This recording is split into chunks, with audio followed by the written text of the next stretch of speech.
आई भैया हम गायक अजय खेसरिया दो डायरेक्टर राजू रवाना जी जे गीत के सजौले बानी। आजकल के गायक लोग बेटी बहन के नाम धर गाना गावत लो, वही लोग के सुधारे खातिर हम ही गाना दोनों के बीच में सब पता नहीं गाना सुनी लो, प्यार दी लो। Singing by Ajay Khesariya Yadav.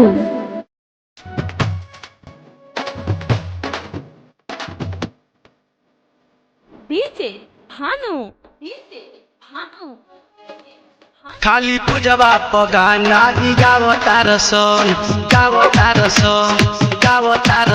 खाली जुलिया पगाना गावतारस खाली पूजवा पगाना गावतारस खाली पूजवा पगाना गावतारस सात कहिया अपन बही चोदावतारस सात कहिया अपन माई हारावतारस सात कहिया अपन बही चोदावतारस सात कहिया अपन माई चोदावतारस खाली पूजवा पगाना गावतारस खाली जुलिया पगाना गावतारस। DJ Bhanu, DJ Bhanu.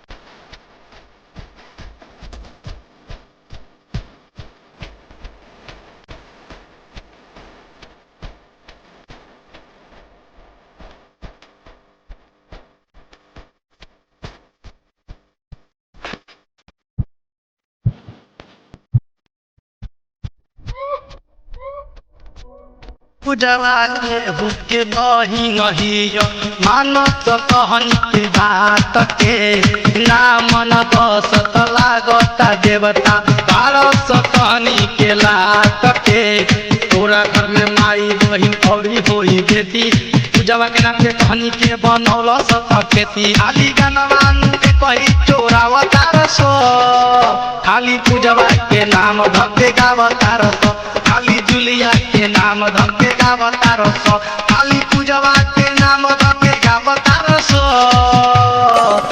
खाली पूजवा पगाना गावतारस खाली जुलिया पगाना गावतारस।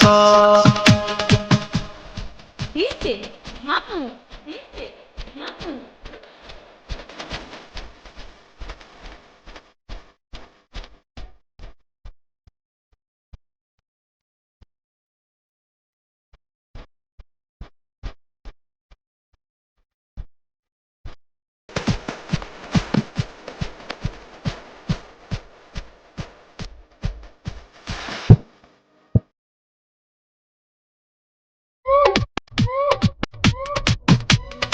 ऐसन गीतिया गाई के सरऊ बन बोलो नाये सचार हो गायक अजय खेसरी के कहनी के हवा चपकिया सार हो गाना के माध्यम से कहनी के समझाई साच बतिया कहीं खराब कहियो गीता गाई पूरा गीतिया नेट पर चढ़ावतारस खाली पूजवा के नाम धके गावतारस खाली जुलिया के नाम धके गावतारस खाली पूजवा के नाम धके गावतारस